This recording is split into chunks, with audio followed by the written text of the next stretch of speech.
Olá, meu irmão, minha irmã, bom dia, bom domingo para vocês. Seja sobre a vida de vocês a graça do Senhor nosso Deus. Estou muito feliz por estar diante de vocês mais uma vez em culto ao Senhor. Teremos agora a nossa escola bíblica dominical. Logo em seguida, nós vamos louvar ao Senhor e vamos meditar na palavra do Senhor. Hoje eu quero pensar com vocês, no nosso momento de reflexão, sobre uma igreja de sucesso.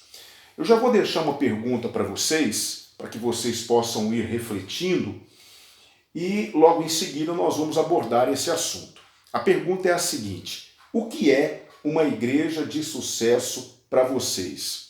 Quando eu falo sucesso, o que vem à mente de vocês? Pois bem, hoje nós vamos estudar um pouco sobre isso, nós vamos abordar esse assunto. O texto que leremos hoje está no livro de Atos dos Apóstolos, no capítulo 2, nós leremos a partir do versículo 42. Nós vamos ler do 42 ao 47, mas nós vamos nos concentrar mais no versículo 42. O que é uma igreja de sucesso?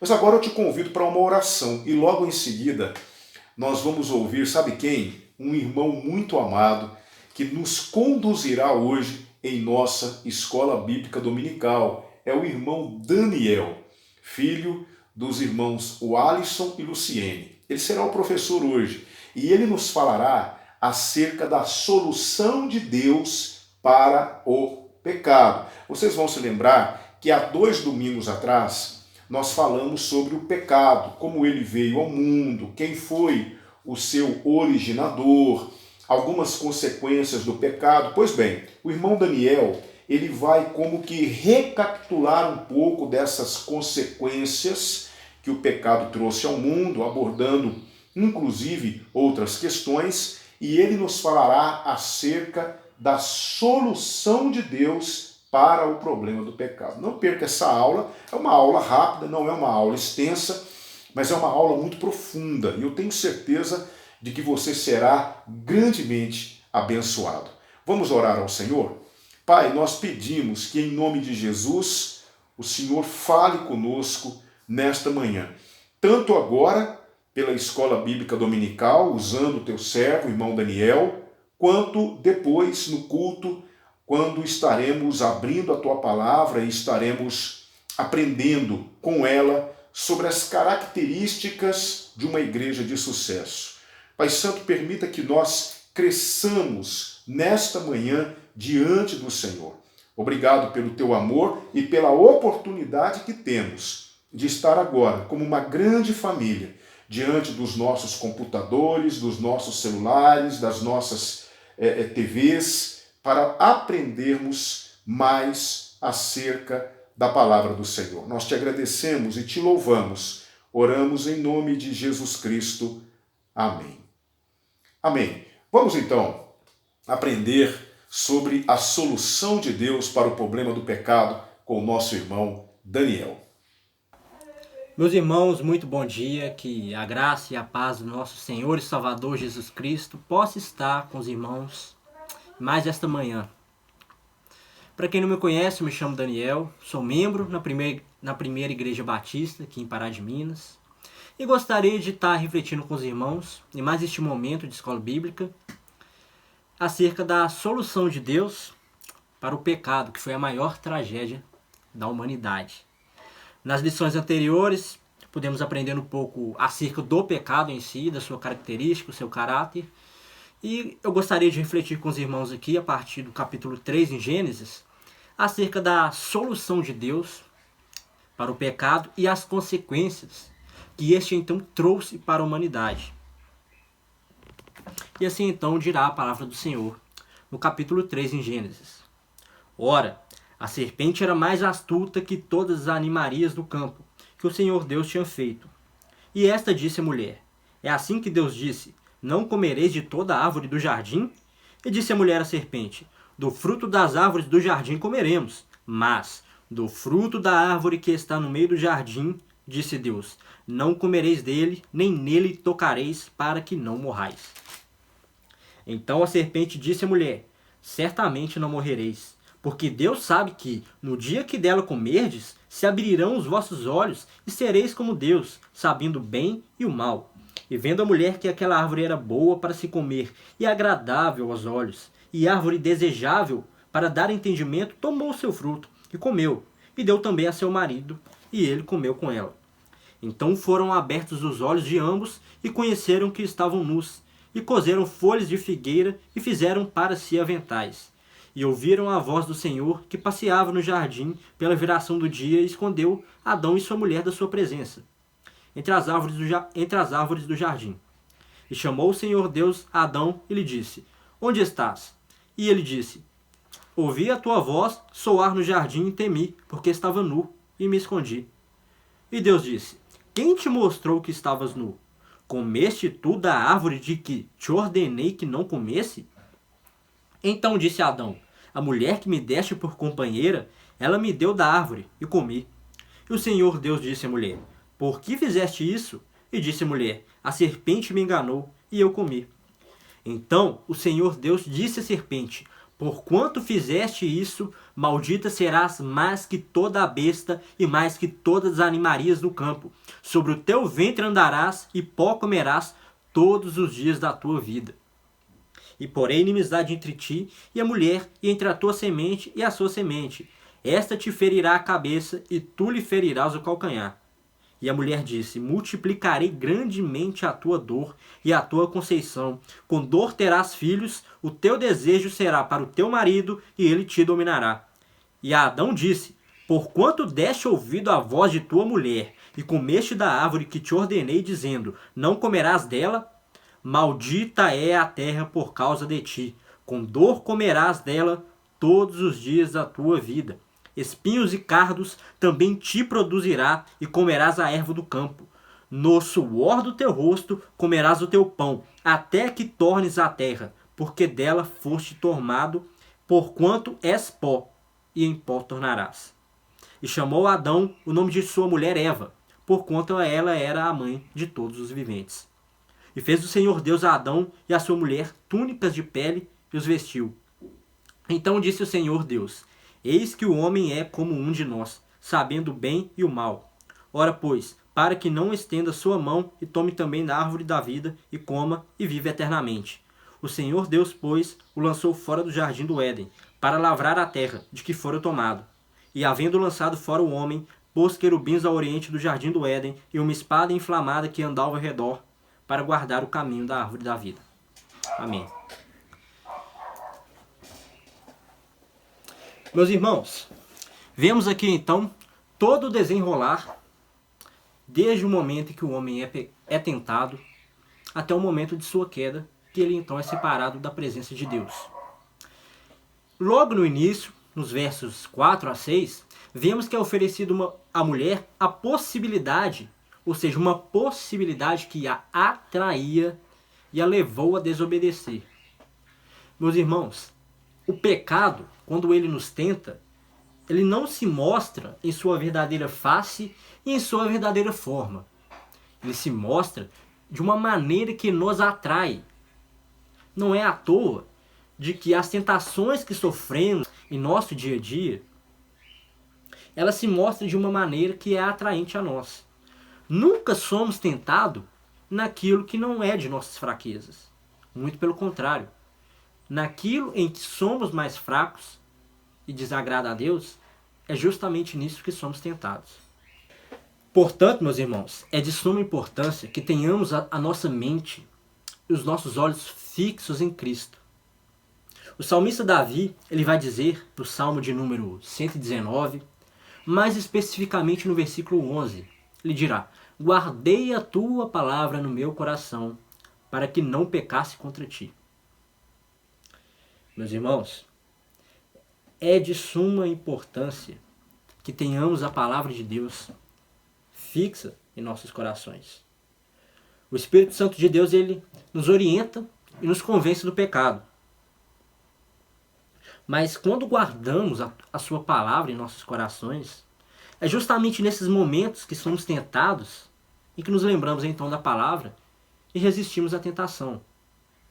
Se os nossos corações e as nossas mentes não estiverem firmados na palavra de Deus, é evidente que caiamos em tentações. É evidente que tropecemos em meio à nossa caminhada cristã. Há um ditado que diga que mente vazia é oficina do inimigo. E eu particularmente acredito nisso. Porque uma mente que não guarda em si a palavra de Deus, a pessoa que, assim como o salmista Davi ele diz, a pessoa que não guarda a lei do Senhor, que não guarda a sua palavra, e não medita nela de dia e de noite, e não a fica remoendo durante o restante de seu dia, essa pessoa ela estará mais propensa a cair numa tentação, a tropeçar e a cair em pecado.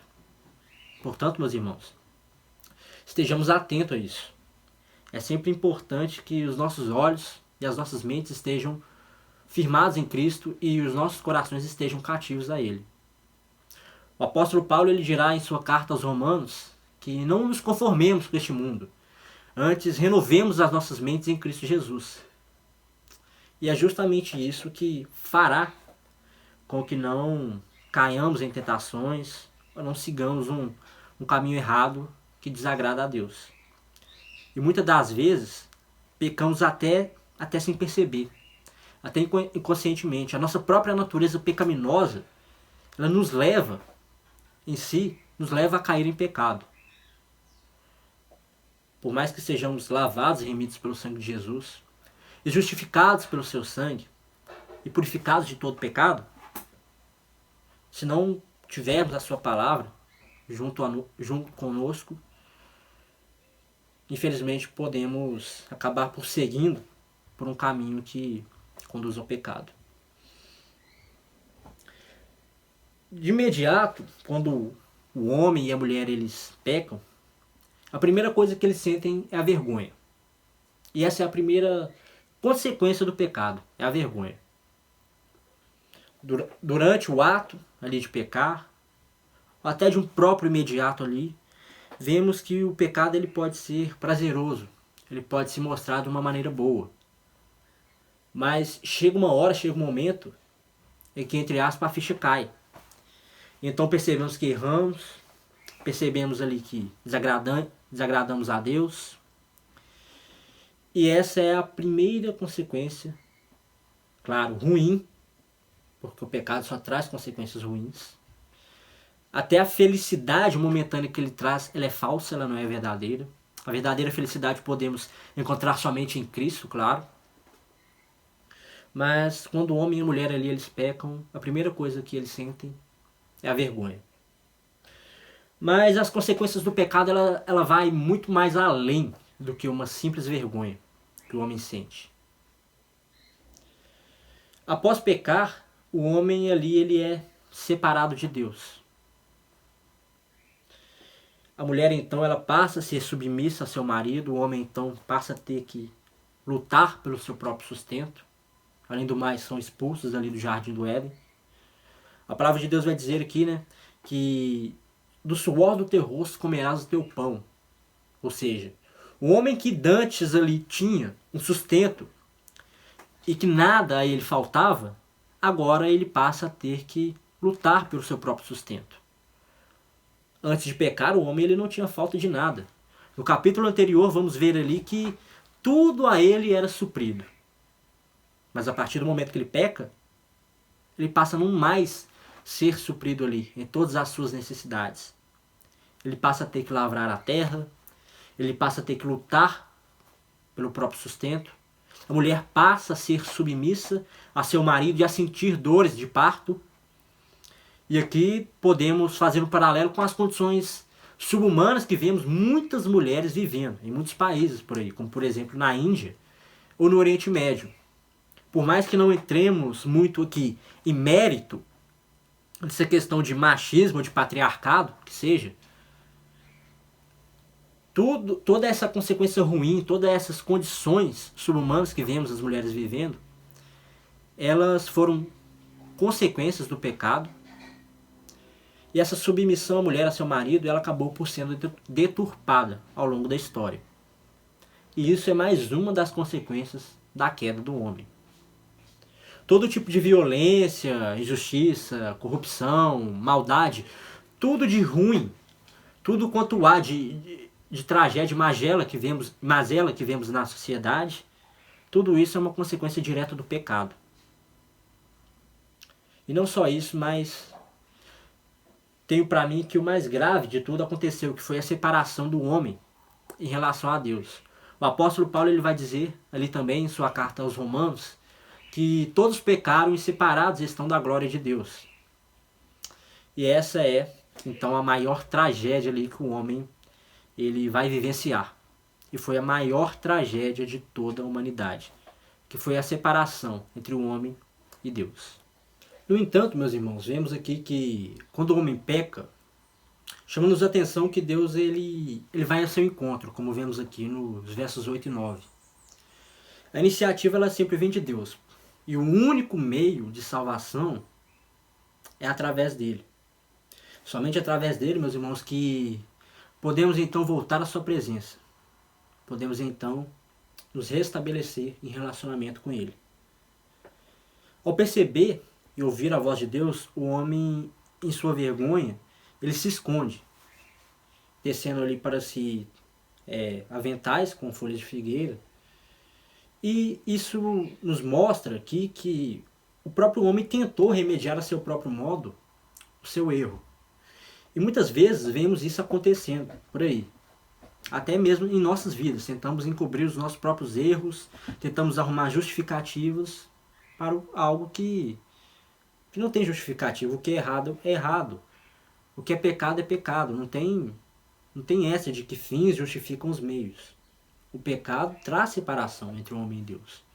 E somente Deus pode restabelecer isso. Não há nenhuma justificativa, nem nenhum outro método qualquer que possa restabelecer isso. É somente através de Deus. Somente Ele é capaz de restabelecer isso. Somente Ele é capaz de nos trazer a salvação, perdão e remissão dos pecados. Mas ao fazer ali túnicas de pele para o homem, como vemos no final ali do capítulo, Deus ele já estava ali apresentando ao homem e apontando o princípio do que seria implantado no coração de todo aquele que desejasse chegar a ele. As túnicas ali que então Deus veste a Adão e Eva, elas eram feitas com pele de animal.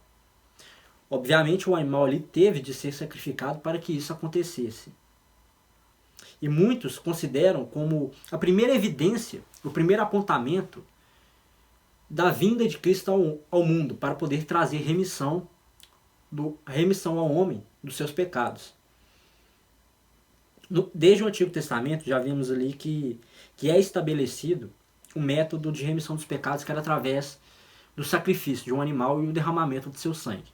Como, por exemplo, vemos ali no livro de Números, no capítulo 6, este animal sacrificado a Deus ele deveria ser puro, sem defeito, ou seja, ele tinha que ser imaculado. Na verdade, Deus ele já prepararia o mundo para o advento de um cordeiro imaculado. Esse cordeiro era Jesus Cristo. Milhares de anos ali mais tarde, Cristo viria ao mundo justamente como um cordeiro puro e imaculado, conforme vai falar para nós lá em 1 Pedro, no capítulo 1, tem esse apontamento de que Jesus ele era justamente um cordeiro puro e imaculado. Nele não havia erro, nele não havia falha, nele não havia defeito. Ele era puro e perfeito. E através do derramamento de seu sangue, podemos hoje nos achegar ao Pai e podemos ter a remissão dos nossos pecados. Hoje, através do derramamento do sangue de Cristo, é-nos dada a redenção e podemos ser lavados e remidos pelo sangue de Jesus. O sangue de Cristo, meu irmão, ele é o suficiente. Só basta isso, o sangue de Cristo, para nos purificar de todo o erro, de toda mácula e de todo o pecado. E é através desse sangue que hoje podemos estar aqui, aprendendo um pouco mais da palavra de Deus, podemos ter um relacionamento com o Pai, podemos nos achegar a Ele, podemos usufruir do seu Espírito e desfrutar da sua paz, que excede todo o entendimento. Meus irmãos, que coisa maravilhosa! Tamanha graça, tamanha misericórdia nos proporcionou isso. Devemos ser gratos por isso, meu irmão. Não podemos menosprezar essa oportunidade que temos hoje. Cristo nos trouxe a redenção, nos trouxe o perdão, nos trouxe a remissão dos pecados. E através dele, hoje podemos ser, para a honra e glória de Deus, lavados e remidos pelo sangue de Jesus, que hoje é capaz de nos limpar, de tornar as nossas vestes como roupas alvas, capaz de nos limpar de todo pecado, pegar os nossos erros, os nossos pecados, lançar no mar do esquecimento. Se caímos e se tropeçamos em meio à nossa caminhada, Cristo, ele vai lá e nos levanta. Que coisa maravilhosa, meus irmãos. Bom, resumindo, hoje vimos que o pecado ele trouxe a destruição. Ele destruiu a alma, a comunhão, a espiritualidade do homem. Mas Deus, em seu infinito amor, providenciou um meio para que o homem pudesse ter uma oportunidade. E ao providenciar ali túnicas de peles, ele estava antecipando o que aconteceria séculos e séculos mais tarde, quando seu Filho Jesus Cristo morreria pelos pecadores. E este então será o assunto da nossa próxima lição. Que a graça e a paz de nosso Senhor Jesus Cristo estejam com os irmãos no decorrer dessa semana. Que o Espírito do Senhor possa ter falado ao seu coração, assim como falou ao meu também. Que a graça de Deus esteja com todos nós. Em nome de Jesus. Amém. Glórias sejam dadas ao Senhor, o autor, o consumador da nossa fé. Nós queremos agradecer ao irmão Daniel pela sua contribuição. Crescemos muito, aprendemos muito. Que o Senhor continue usando o irmão. Dizem que filho de peixe sai nadando, não é? E o irmão Daniel é uma prova disso, uma vez que seu pai também é um grande professor da escola bíblica dominical, sua mãe e seu pai são instrumentos de Deus na igreja. Está aí o irmão Daniel dando continuidade a esse legado apresentado pelos pais. Parabéns, meu irmão, Deus te abençoe grandemente. Parabéns também ao irmão Alisson e à irmã Luciene, pelo excelente filho que tem, filho este que tem sido bênção para a igreja. Deus abençoe grandemente o irmão. Vamos agora, eu quero convidar você a louvarmos o Senhor. Nós vamos louvar o Senhor agora com um cântico de louvor ao Senhor e daqui a pouquinho nós vamos meditar na palavra do nosso Deus.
realiza em teu eterno amor, em teu eterno amor.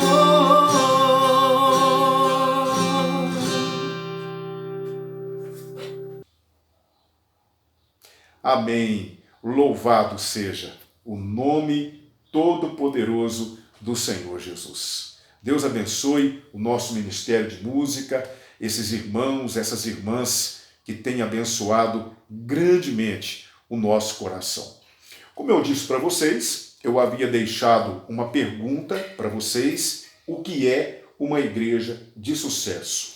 Então pegue sua Bíblia e leia comigo Atos dos Apóstolos, capítulo 2, a partir do versículo 42. E eles perseveravam na doutrina dos apóstolos, na comunhão, no partir do pão e nas orações.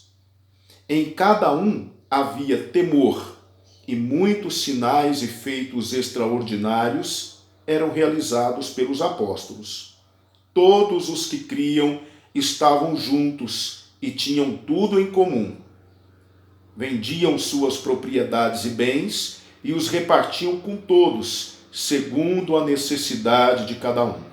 E perseverando de comum acordo todos os dias no templo, e partindo o pão em casa, comiam com alegria e simplicidade de coração, louvando a Deus e contando com o favor de todo o povo. E o Senhor lhes acrescentava cada dia os que iam sendo salvos. Queridos, a primeira igreja batista em Pará de Minas está nessa cidade há 38 anos. Comemoraremos nesse ano o seu 39º aniversário. Nossa igreja tem sido conhecida como uma igreja séria, responsável, uma igreja dinâmica, uma igreja muito acolhedora. E eu confesso para vocês que eu tenho recebido muitos elogios por parte das pessoas acerca de nossa igreja. Mas eu queria que você tomasse conhecimento acerca da história da igreja. É muito importante, nós temos muitos novos membros na igreja, novos participantes na igreja que estão vendo esse vídeo e talvez não conhecem a saga, a história da primeira igreja batista em Pará de Minas, aqui em nossa cidade. Tudo começou no final da década de 70, mais precisamente em janeiro de 1978, a família Canuto, oriunda da cidade de Teresópolis, no Rio de Janeiro, veio para Pará de Minas para trabalhar, não é, na companhia de tecidos da cidade, não é, a conhecida Fibral, que era uma empresa na área de tecelagem na cidade de Pará de Minas.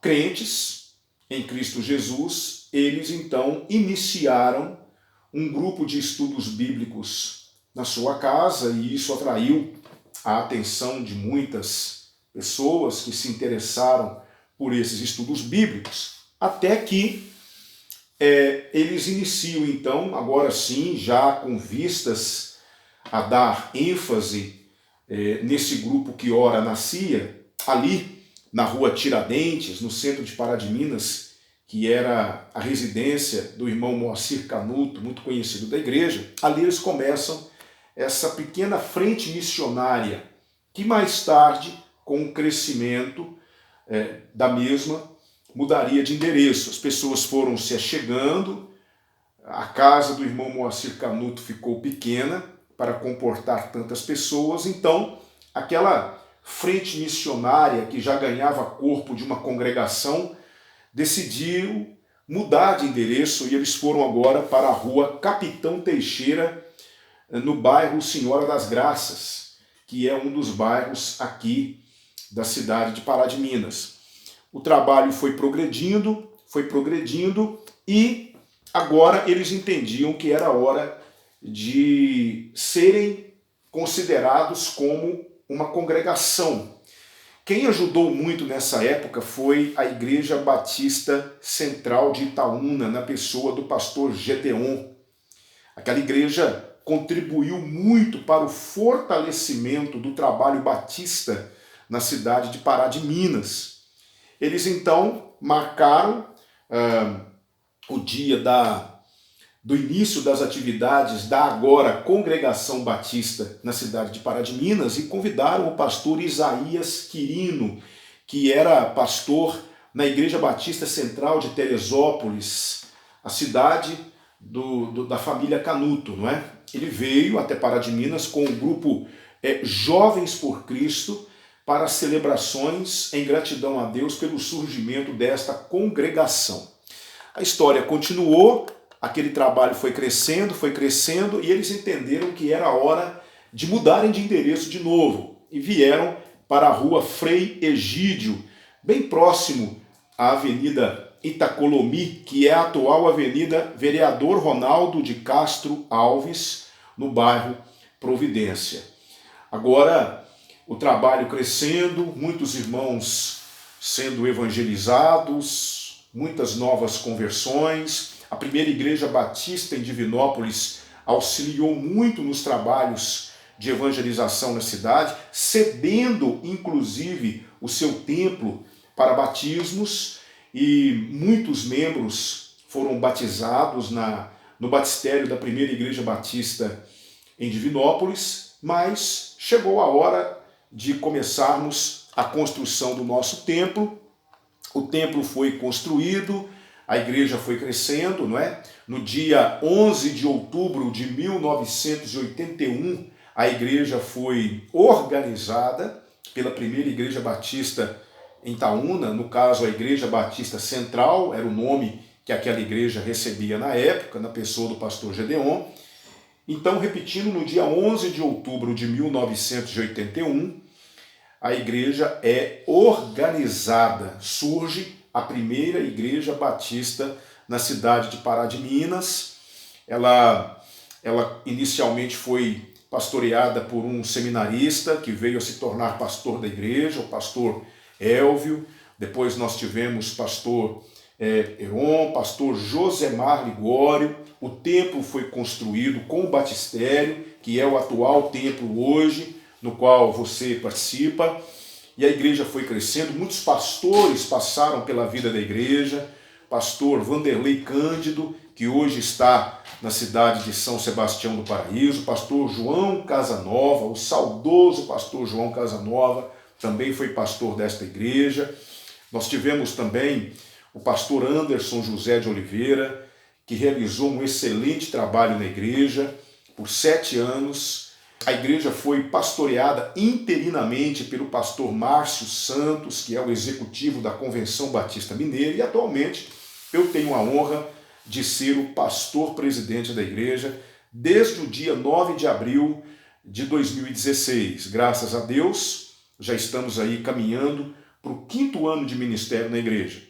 A primeira igreja batista em Pará de Minas, como eu disse para vocês no início, é uma igreja acolhedora, é uma igreja muito hospitaleira, uma igreja que já passou por seus momentos de dificuldade, mas é uma igreja sólida na palavra de Deus, que tem prezado pela palavra de Deus, pelos ensinamentos da palavra de Deus.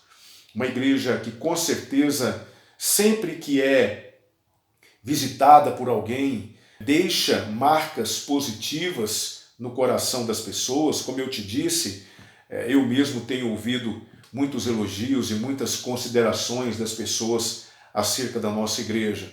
É uma igreja que preza pelo seu nome, não é uma igreja que tem caído em escândalos, mas será que, com tudo isso que eu apresentei para vocês, todas essas informações, nós poderíamos dizer que a primeira igreja batista em Pará de Minas é uma igreja de sucesso? Essa foi a pergunta que eu fiz para vocês antes de iniciarmos a nossa pequena exposição. O que é uma igreja de sucesso? Quando nós falamos em sucesso, é automático, vem na nossa mente algumas coisas como suntuosidade de um templo, grandiosidade do rol de membros. Uma igreja de sucesso para muitas pessoas é aquela que possui milhares de membros.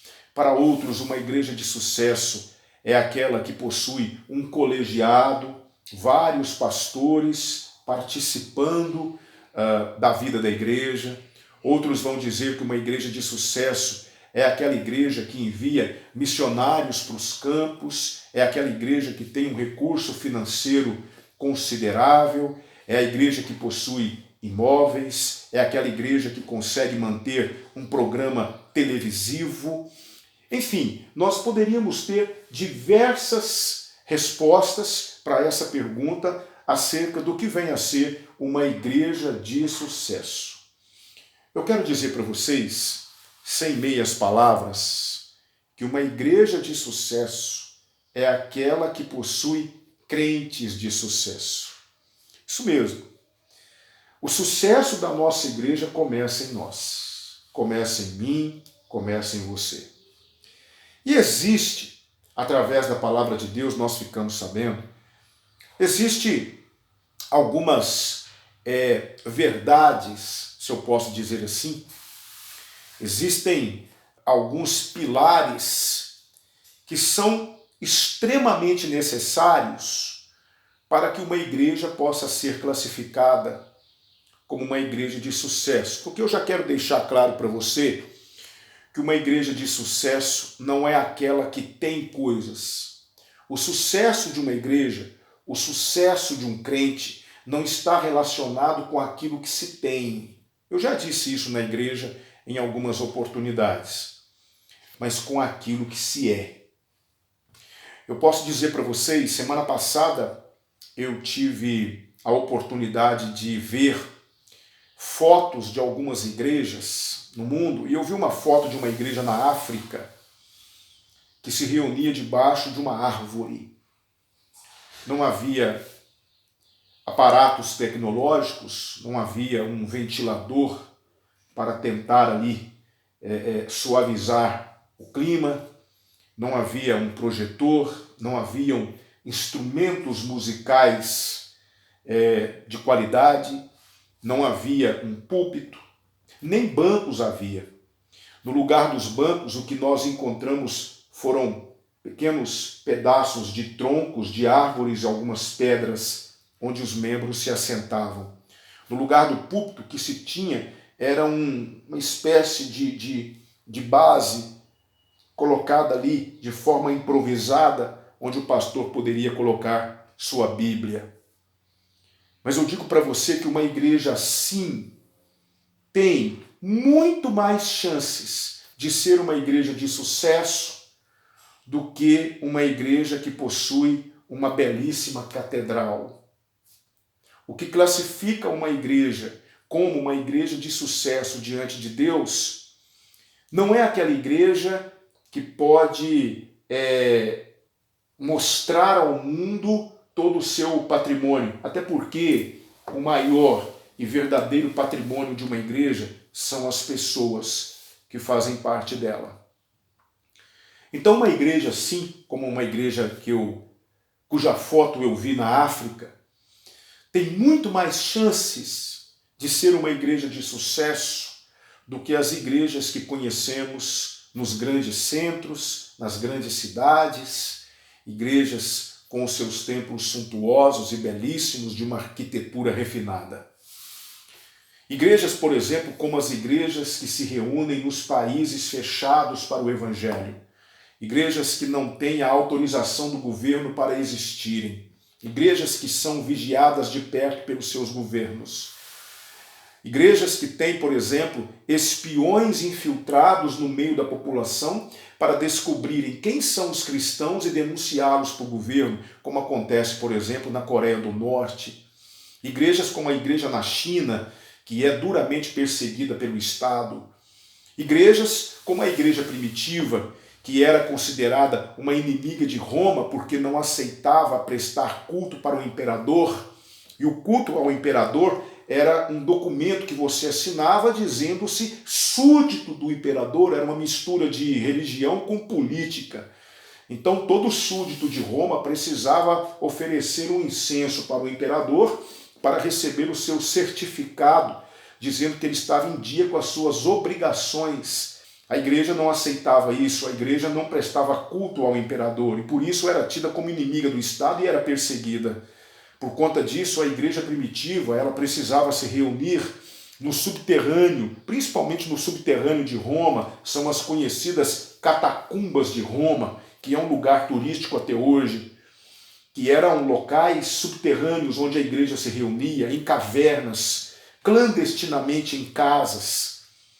Então, as igrejas, tanto do primeiro, do segundo, do terceiro século, e essas igrejas que estão inseridas em países onde existe uma intensa perseguição religiosa, com toda a dificuldade de se reunirem, com toda a limitação que possuem, muitas vezes são igrejas de maior sucesso do que as igrejas inseridas nos países capitalistas, inseridas nos grandes e ricos centros do mundo, onde há uma liberdade religiosa, mas muitas vezes a igreja se perde no meio das conquistas que vão se tornando cada vez mais reais na vida dessas comunidades.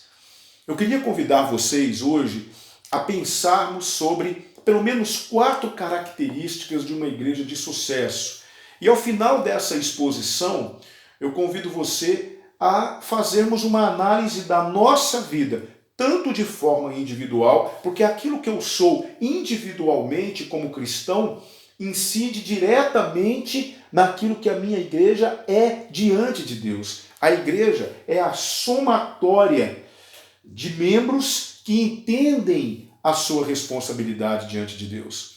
Crentes de sucesso produzirão igrejas de sucesso. E eu repito, esqueça as cifras. Eu não estou falando de cifras, eu não estou falando de coisas, eu estou falando de sentimentos, eu estou falando de vida com Deus, eu estou falando de percepções que precisamos ter, oriundas da palavra de Deus, que nos fazem refletir sobre o nosso estado espiritual diante de Deus. Eu quero pensar com você aqui, especificamente no versículo 42 do capítulo 2 de Atos, um pouco sobre aquela igreja modelo, aquela igreja padrão para todas as igrejas através da história. Todas as igrejas do Senhor Jesus, através da história, precisam conhecer a igreja primitiva, que não tinha um templo para se reunir, reuniam-se ainda no templo em Jerusalém, ou seja, o templo não pertencia à igreja, pertencia ao judaísmo, mas a igreja ainda estava se utilizando daquele templo para os seus momentos de oração, para os seus momentos de reflexão. Uma igreja que não tinha liberdade para existir, era uma igreja perseguida o tempo todo, os cristãos viviam com medo, viviam se escondendo, mas eles nunca deixavam esse princípio, o princípio de estarem juntos, o princípio de cultuarem, o princípio de existirem como corpo e como comunidade diante do Senhor. Então todas as igrejas precisam olhar para a igreja primitiva e compararem a si mesmas com a igreja primitiva, entendendo se estamos ou não tendo como regra de vida os princípios apresentados aqui no capítulo 2, versículo 42. Primeiramente, uma igreja de sucesso é aquela que persevera, e ela persevera em 4 frentes muito importantes. Qual é a primeira frente? Doutrina dos apóstolos. O que significa a doutrina dos apóstolos? A doutrina dos apóstolos era todo o conjunto de ensinamentos apresentados pelos apóstolos que conviveram 3 anos com o Senhor Jesus. Os apóstolos, eles foram matriculados no maior seminário teológico de todos os tempos. Foram 3 anos de aprendizado acerca das grandezas de Deus. 3 anos de intensos estudos, tanto teóricos quanto práticos, acerca das grandezas de Deus. Aqueles apóstolos aprenderam muito, muito com os ensinamentos de Jesus Cristo. Agora, o que é que os apóstolos estão fazendo? Eles estão pegando o Antigo Testamento e estão ensinando o Antigo Testamento para a igreja primitiva à luz da pessoa de Jesus Cristo. Por isso que Jesus Cristo é a nossa chave hermenêutica. Nós vamos compreender a Bíblia se estudarmos a Bíblia à luz da pessoa de Jesus Cristo, porque toda a Bíblia ela se dirige para a pessoa de Jesus Cristo. Desde Gênesis até Apocalipse, a Bíblia converge para a pessoa de Jesus Cristo. Você precisa entender as profecias do Antigo Testamento à luz da pessoa de Cristo. Você precisa olhar para os sacrifícios que eram oferecidos no Antigo Testamento, primeiramente no tabernáculo, posteriormente no templo, à luz da pessoa de Jesus Cristo. Quando você olha, por exemplo, os salmos messiânicos que estão presentes na palavra de Deus, aqueles salmos eles retratam a pessoa, o esplendor da glória do Messias. Você precisa olhar para a Bíblia e perceber que a Bíblia fala de Jesus Cristo do início ao fim. E os apóstolos entenderam isso. Então os apóstolos pegavam o Antigo Testamento, e eles aplicavam o Antigo Testamento à luz da pessoa de Jesus Cristo. Eles ensinavam para a igreja que as profecias, tudo aquilo que foi registrado no Antigo Testamento, se cumpria na pessoa de Jesus Cristo. Isso ficou conhecido como doutrina dos apóstolos. Entende? A igreja, então, ela permanecia nisso. Ela teve como base doutrinária aquilo que era ensinado pelos apóstolos, que, por sua vez, aprenderam diretamente da pessoa do Senhor Jesus Cristo. Era a doutrina dos apóstolos. Então, meu querido irmão, é muito importante que nós entendamos uma coisa que não pode, de forma nenhuma, de maneira alguma, dominar o nosso coração. Não podemos permitir que haja no nosso coração, por exemplo, a ideia de que nós hoje precisamos de novos apóstolos. A igreja está edificada sobre o fundamento dos apóstolos. A igreja, ela sempre existiu tendo como base a doutrina dos apóstolos. É por isso que nós não precisamos de apóstolos hoje. Nós precisamos da doutrina dos apóstolos. E aqui está o livro que nos apresenta essa doutrina. Então, uma igreja de sucesso é aquela igreja que, de maneira alguma, negocia o que ela ensina, o que ela prega, a troco de alguns membros aqui e alguns membros ali. A igreja de Jesus Cristo, a igreja de sucesso, ela não é pragmática. E pragmatismo é a palavra de ordem hoje.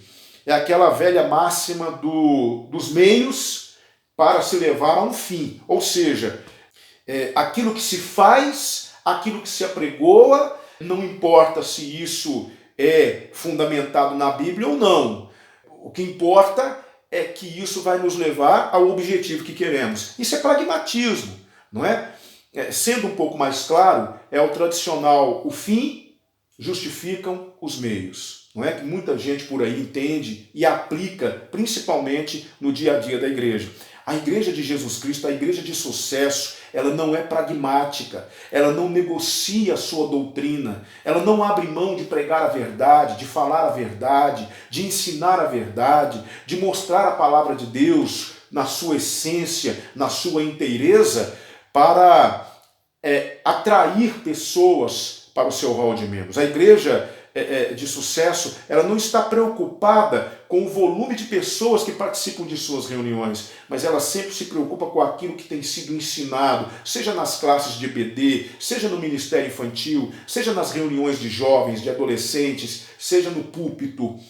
Então, a igreja primitiva foi uma igreja de sucesso porque ela permaneceu na doutrina dos apóstolos. Aquilo que os apóstolos diziam, aquilo que os apóstolos ensinavam, era o que alimentava a igreja dia após dia. Eu falo com muita tristeza que hoje em dia, infelizmente, Nós temos ouvido muitas aberrações nos púlpitos de muitas igrejas, muitas coisas sendo pregadas como palavra de Deus, mas na verdade são doutrinas de homens, às vezes são doutrinas de demônios, muitas heresias sendo pregadas, porque o que se tem em mente hoje é fazer pulular os egos das pessoas, é fazer com que os egos das pessoas sejam inflados, as pessoas querem se sentir bem, as pessoas querem se sentir valorizadas, elas querem sair das igrejas com promessas de prosperidade, promessas de cura, promessas de que vão receber de Deus aquilo que sempre sonhavam, elas querem sair das igrejas hoje com seus bolsos cheios, elas querem receber telefonemas de empresas dizendo que elas foram aprovadas naquela entrevista de emprego. As pessoas hoje querem coisas, as pessoas hoje não estão buscando sentimentos, e muitas vezes para termos sentimentos no coração, nós precisamos ser feridos, nós precisamos ser machucados pela palavra. A doutrina dos apóstolos faz isso. Então uma igreja de sucesso é aquela igreja que permanece na doutrina dos apóstolos, naquilo que é ensinado na palavra de Deus. Ela não está interessada em mudar o teor de sua mensagem para que ela possa expandir as paredes do seu templo, para que ela possa quebrar paredes e aumentar o templo, porque ela não já comporta a quantidade de pessoas que estão chegando. Eu costumo dizer, e aqui eu quero ser bem enfático, igrejas que são igrejas de sucesso, que zelam pela palavra de Deus, que pregam a palavra de Deus, que se preocupam com aquilo que é ensinado nas Escrituras, elas crescem. Graças a Deus elas crescem, mas elas crescem a passos mais lentos. Elas não crescem de uma hora para outra, porque o crescimento delas é sólido. Igrejas de sucesso que zelam pela doutrina dos apóstolos, que perseveram na doutrina dos apóstolos, que amam a palavra de Deus, elas preparam os seus membros para os momentos difíceis. Elas fazem com que os seus membros encarem a realidade e não vivam de fantasias. Isso não atrai muitas pessoas, mas as que vão, as que participam, as que querem isso, elas ficam, elas permanecem, e não é qualquer problemazinho que tira essa pessoa da presença de Deus. Eu garanto para vocês que há muitas pessoas hoje abarrotando templos, mas na primeira dificuldade elas vão embora. Sabe por quê? Porque elas não receberam doutrina, elas não receberam o ensinamento dos apóstolos. Elas não ouviram a pura e simples palavra de Deus, elas ouviram doutrinas de homens, e doutrinas de homens não resolvem os problemas. Então a igreja primitiva foi uma igreja de sucesso, porque a igreja primitiva, ela teve essa característica maior. A primeira característica não é de menos importância, que a primeira característica é a doutrina dos apóstolos. Porque o que vem a seguir, as três características que vêm a seguir, elas são produzidas através da sã doutrina. É a sã doutrina, é o ensinamento saudável, salutar, que produz a consciência das três coisas que vêm a seguir. Se você não recebe uma sã doutrina na igreja, se você não recebe uma pregação de qualidade na igreja, e aqui eu não estou falando apenas do púlpito, mas eu estou falando de todas as instâncias que fazem parte da igreja, se o seu filho não recebe informações seguras no ministério infantil, se você não recebe informações seguras na escola bíblica dominical, se os nossos jovens e adolescentes eles não são alimentados de forma satisfatória pela palavra nas nossas reuniões, eles não vão desenvolver esses outros princípios que nós vamos abordar agora. E isso vai fazer com que a vida espiritual deles se torne deficiente, se torne uma vida doente. Então a primeira característica, a mais importante, perseverar na doutrina dos apóstolos. Eu convido a primeira igreja batista em Pará de Minas a ser uma igreja assim. A sermos uma igreja que jamais, em hipótese nenhuma, negociemos a doutrina dos apóstolos. Esperemos em Deus. É Ele que dá o crescimento. Se você observar comigo aí no versículo 47, na parte final do versículo diz assim: e o Senhor lhes acrescentava a cada dia os que iam sendo salvos. Deixa eu dizer uma coisa para vocês. Vamos ser uma igreja de sucesso e o Senhor vai trazer pessoas para a igreja. O Senhor vai trazer para a igreja aqueles que vão sendo salvos. O Senhor vai trazendo aqueles que são dele para essa igreja, porque ele sabe que nessa igreja eles serão alimentados, eles serão cuidados, eles serão tratados, eles serão amados. Porque uma igreja de sucesso, ela quer a glória do seu Senhor.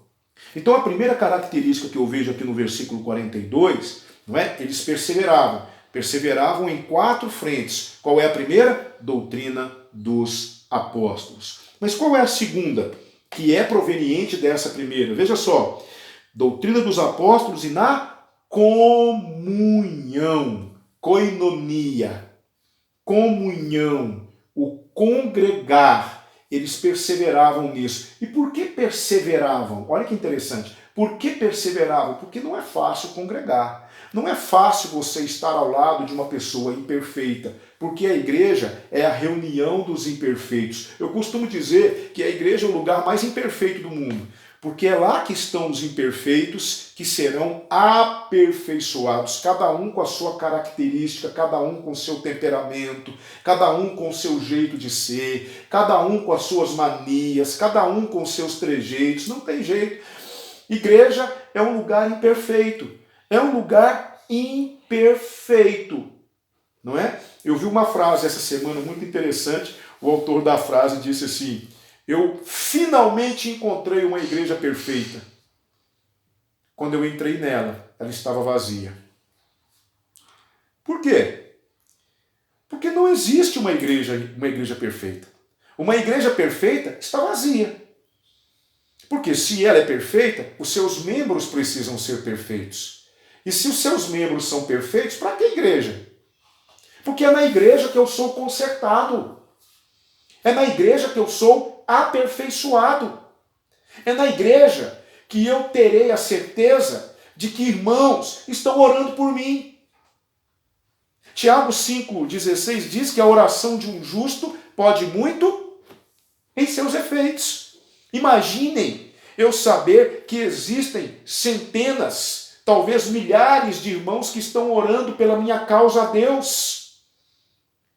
Então a igreja de Jesus Cristo, ela, no seu nascedouro, ela nasceu perseverando na comunhão, porque ela entendeu a importância de estar juntos. Essa ideia de comunhão, de congregar, ela vem do Antigo Testamento, meu querido irmão. Isso não é invenção da igreja, isso não é coisa de agora, isso é coisa do Antigo Testamento.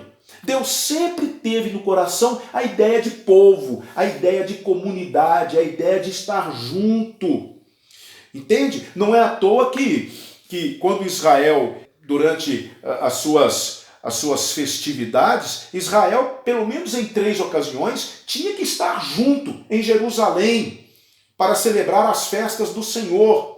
Primeiramente em Siló, onde estava o tabernáculo, o primeiro centro religioso de Israel foi em Siló, depois foi em Jerusalém, quando Davi toma, não é, a cidadela de Sião, ele toma o monte Sião, ele toma aquela cidade dos Jebuseus, e ele faz de Jerusalém a capital do seu reino. Então ali ficou sendo o centro religioso. Davi levou a arca para Jerusalém, e é ali que é construído o templo de Salomão, filho de Davi. Então o povo saía de suas cidades e eles iam para Jerusalém, eles peregrinavam em Jerusalém. Se você abrir o seu livro de Salmos, você terá um conjunto de salmos que são chamados de salmos de romagem. É o Salmo 120, vai do Salmo 120 ao Salmo 134. São os chamados salmos de romagem. O que são os salmos de romagem? São aqueles salmos que eram cantados quando o povo se reunia e ia para Jerusalém para participar de uma das 3 festas obrigatórias: Páscoa, Pentecostes e a festa dos tabernáculos, que é aquela festa que lembrava o povo que durante 40 anos eles habitaram em tendas com o tabernáculo no meio deles. Então eles iam para Jerusalém para celebrar essas 3 festas. O princípio de congregar, o princípio de estar junto, o Salmo 133 vai dizer, não é? Ó, quão bom e quão suave é que os irmãos vivam em união.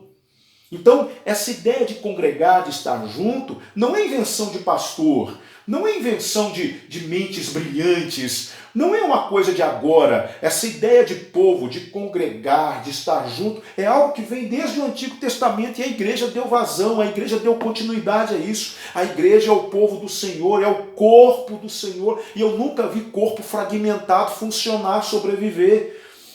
O corpo está unido pelas juntas e medulas, o corpo está junto, cada membro unido um ao outro, com todas as suas imperfeições e limitações. Eu vou dizer uma coisa para vocês, eu sou fã de carteirinha de igreja, eu sou igrejeiro, eu estou na igreja, eu não consegui ficar em casa nesse isolamento social, eu tenho que ir para a igreja. Conversei com minha esposa e disse, meu bem, eu vou para a igreja.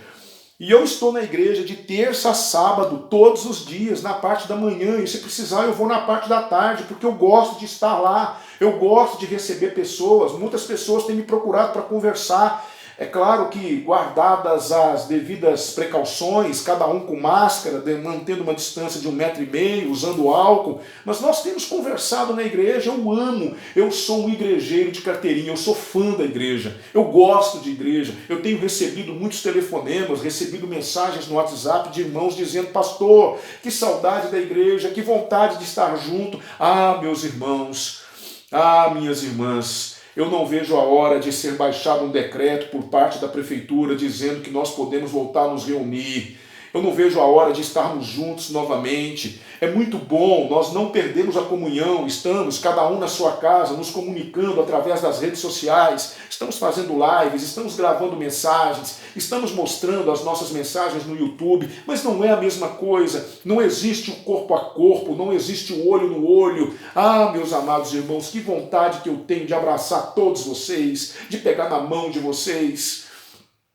Que vontade eu tenho no coração de estar naquele púlpito olhando, vendo a minha igreja reunida. Que vontade eu tenho de chegar o momento em que eu vou poder liberar as crianças para o culto infantil e ver aquela garotada toda correndo para a porta do meu lado esquerdo, indo cada um para a sua salinha. Que vontade que eu tenho de ver os meus adolescentes na igreja, os jovens, a classe de jovens cheia de gente. Ah, como eu sinto saudade disso. Eu preciso do corpo. A ideia de congregar, irmãos, a ideia de estar junto, é uma ideia que nasceu no coração de Deus, e a igreja primitiva perseverava, primeiro, na doutrina dos apóstolos, segundo, na comunhão, na coinonia, no estar junto, lado a lado, um orando pelo outro, cantando junto, louvando junto, enfrentando os problemas juntos, porque nossa igreja não é perfeita, temos falhas, temos erros, temos defeitos, mas cada um orando pelo irmão, colocando a vida do irmão. Ah, querido irmão, ah, querida irmã,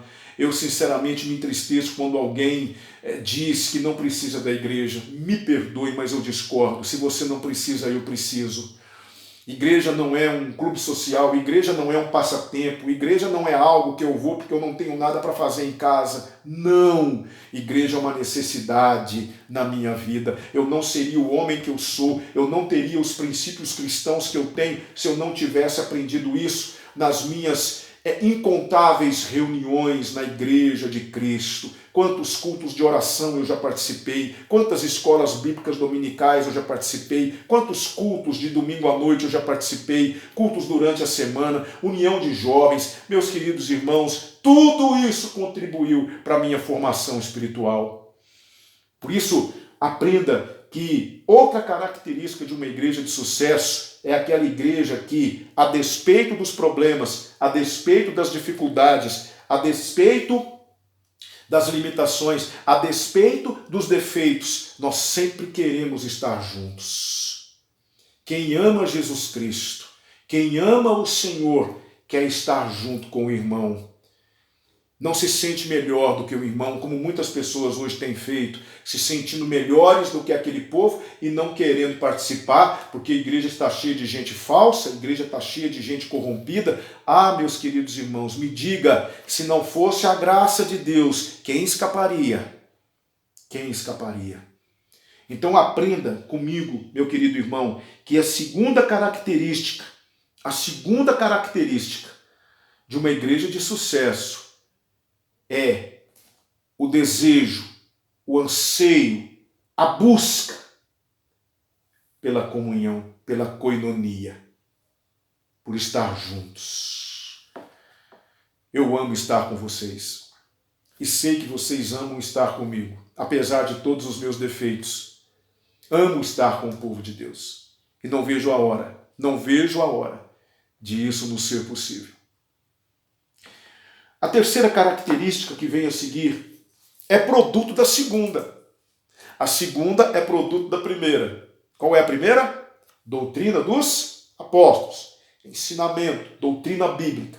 Que produz o quê? A consciência do congregar, da comunhão, da koinonia, que nos leva a uma outra questão muito importante, é o que está aqui no versículo 42. Partir do pão, altruísmo, ação social, auxílio mútuo.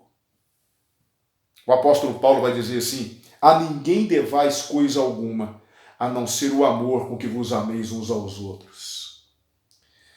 Meu querido irmão, eu quero dizer uma coisa para vocês aqui como um testemunho.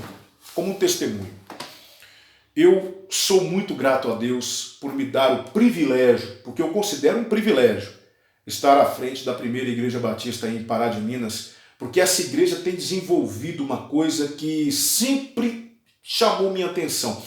A igreja de Pará de Minas é uma igreja muito altruísta.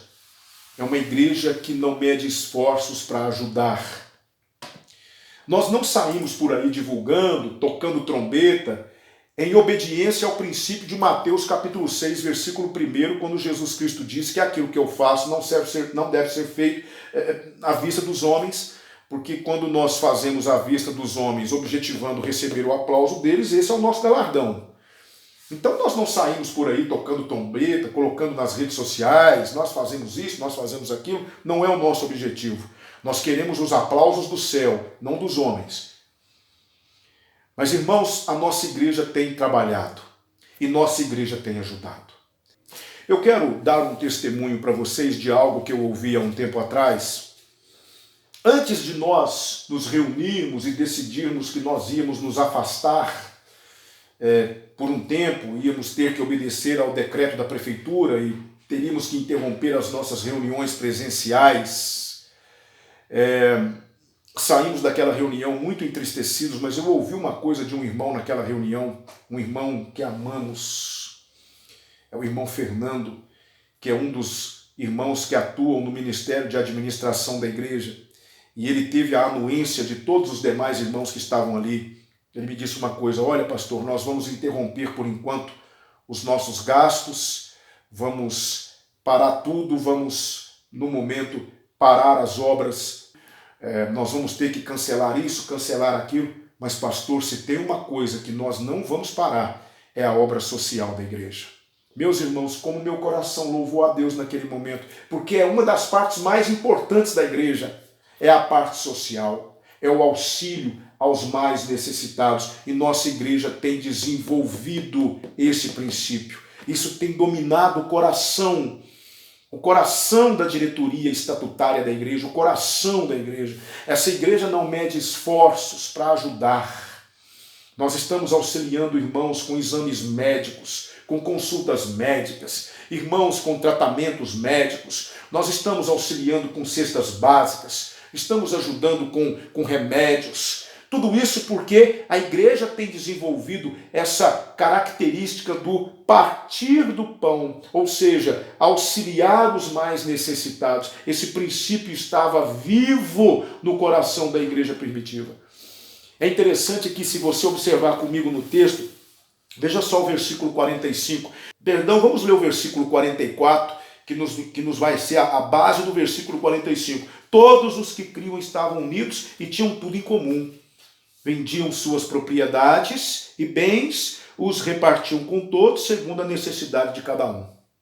Então eu quero que você entenda que a igreja, dentro do possível, é claro que a igreja tem os seus limites. A igreja não consegue atender a todas as demandas que chegam. Infelizmente, gostaríamos, mas não conseguimos. Mas a igreja, dentro do possível, a igreja tem entendido isso. O princípio do partir do pão. E é o que nos diz aqui o versículo 45. eles vendiam suas propriedades e bens e repartiam com todos. Os mais abastados da igreja primitiva, aqueles que eram mais abastados da igreja primitiva, eles vendiam as suas propriedades e pegavam o dinheiro e davam para os apóstolos, e os apóstolos repartiam aquilo para atender os mais fracos, os mais pobres, aqueles que infelizmente não tinham como sobreviver se não trabalhassem, aqueles que infelizmente estavam empobrecidos por conta das altas taxas de impostos, até mesmo impedindo que eles se tornassem escravos. Irmãos, a igreja não pode perder isso. A primeira igreja batista em Pará de Minas tem desenvolvido isso, repito, é claro que dentro das suas possibilidades, porque nem tudo o que chega para nós conseguimos atender, nem tudo o que se apresenta para nós conseguimos atender. É claro que não, porque nós também temos as nossas limitações, mas isso só é possível porque você, meu irmão, você, minha irmã, entende o princípio do dar, do contribuir. Aqui eu já quero aproveitar e fazer um agradecimento para você, meu querido irmão, para você, minha querida irmã, que continua contribuindo na igreja, que continua depositando o seu dízimo, continua entregando a sua oferta. Saiba que a igreja tem feito uso desse dinheiro com muita sabedoria e temor diante de Deus. Nós temos conseguido com isso cumprir com os nossos compromissos. Temos conseguido com isso ajudar aqueles que precisam, embora não sejamos capazes de resolver todos os problemas, mas nós temos tido da parte de Deus condições de ajudar algumas pessoas que têm nos procurado. É claro que, repito, nem tudo tem sido possível, mas nós estamos entendendo o princípio do partir do pão. A igreja não pode de maneira nenhuma perder isso de vista, e é por isso que ela é rica, é por isso que ela é abençoada. Quando eu falo rico, eu não estou me referindo a dinheiro, mas eu estou me referindo à bênção de Deus. A palavra de Deus diz que a bênção do Senhor é que enriquece.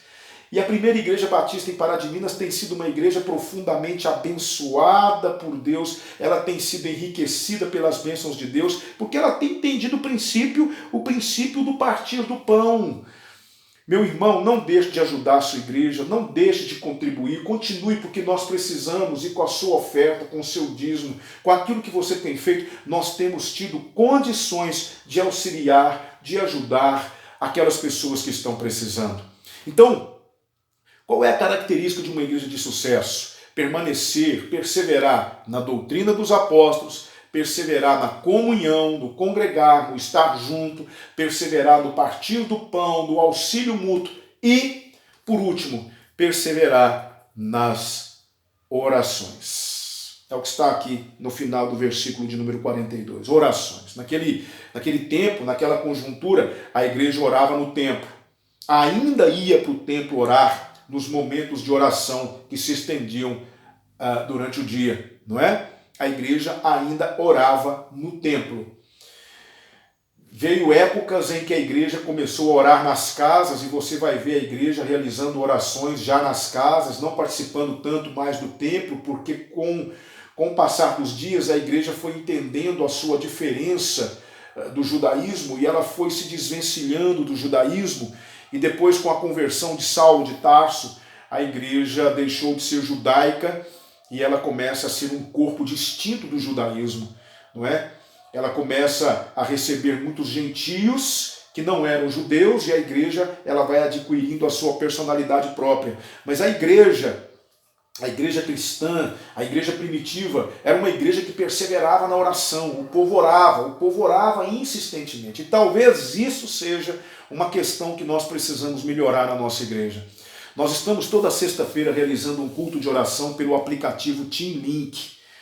E nós convidamos a igreja já por 2 ocasiões para que baixem o aplicativo e participem conosco. Tem sido uma bênção toda sexta-feira, mas ainda temos tido pouca participação. Temos tido poucos irmãos participando conosco. Poucos irmãos estão se unindo a nós em oração, embora eu saiba que existem ministérios na igreja que têm um trabalho de oração intenso. Graças a Deus por isso.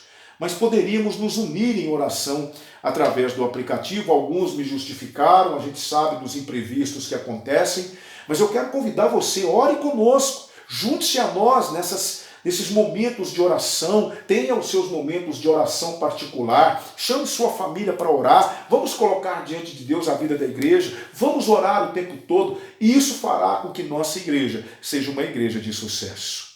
Então, finalizando a minha palavra nessa manhã para vocês, uma igreja de sucesso é aquela que persevera na doutrina dos apóstolos, é aquela que tem na palavra de Deus o seu livro guia, é aquela que não abre mão daquilo que aprende, não abre mão daquilo que ensina, não abre mão daquilo que pratica. A palavra de Deus é o nosso livro guia. Nós, assim como os bereanos, temos dentro do nosso coração, a igreja de sucesso, ela não abre mão disso, a ideia de que se está escrito, está escrito. Se não está escrito, não está escrito. Não é palavra de Deus. O que dirige a nossa vida é aquilo que está escrito. É a doutrina dos apóstolos. É isso que embasa a igreja para desenvolver as outras 3 características. Comunhão, a importância de congregarmos, a importância de estarmos juntos, a importância de entendermos a necessidade de estarmos juntos. Ninguém, nada e ninguém conseguirá retirar do coração dos verdadeiros crentes a ideia do congregar.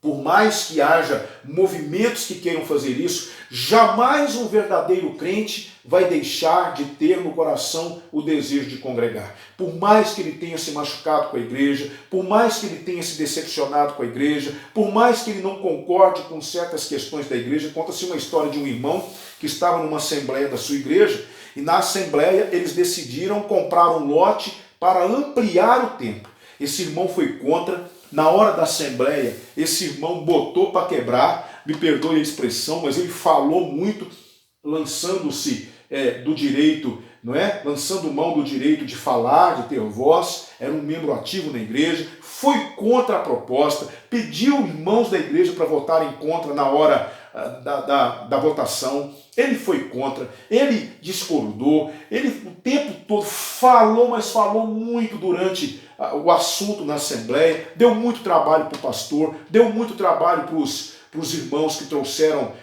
o orçamento. Foi um irmão que naquele dia ele deu muito trabalho, foi contra, mas não teve jeito. Na hora da votação, a maior parte da igreja votou por comprar aquele lote e ampliar a igreja.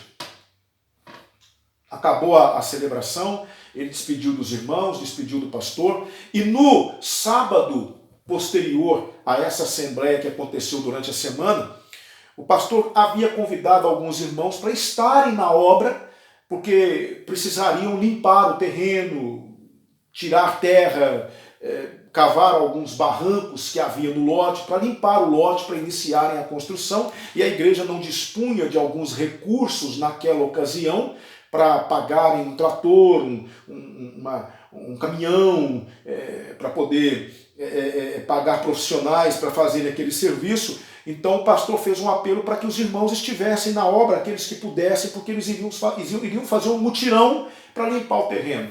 Sabe quem foi o primeiro a chegar naquele sábado? O irmão que havia sido contra na igreja. O irmão que havia pedido aos irmãos para votarem contra. Ele foi o primeiro a chegar. E quando ele chegou, e outros irmãos foram chegando, ficaram surpresos.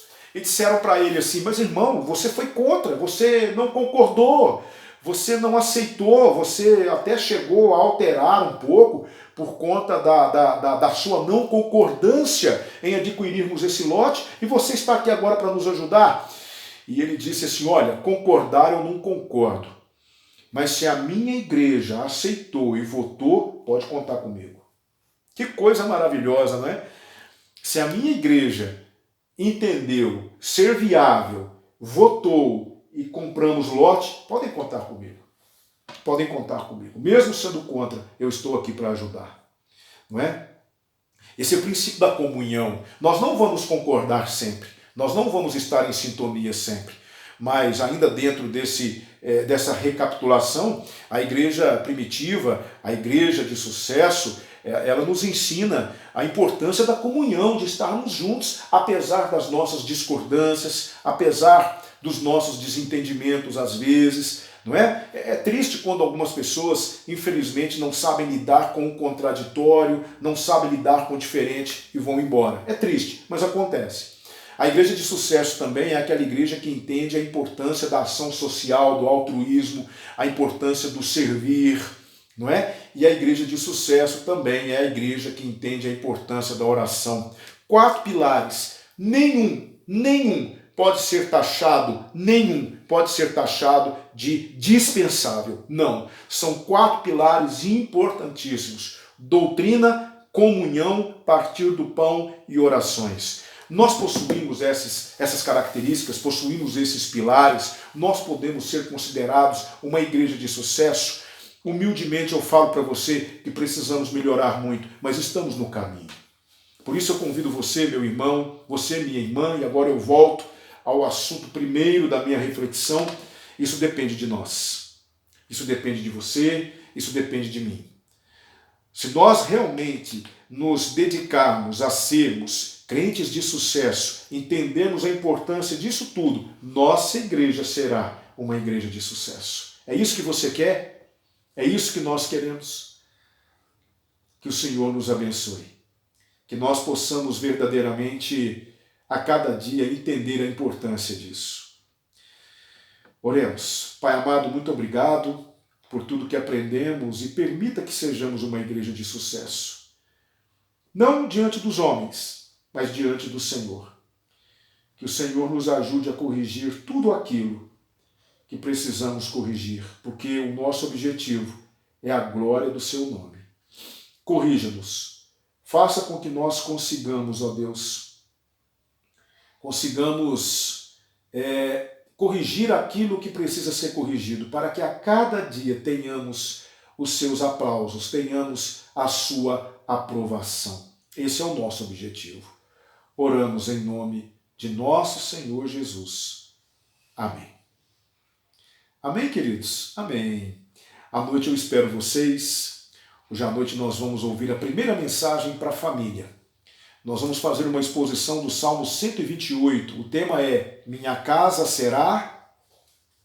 O que sua casa vai ser? O que sua casa é? O que você quer que sua casa seja? Esteja presente hoje à noite em nosso culto.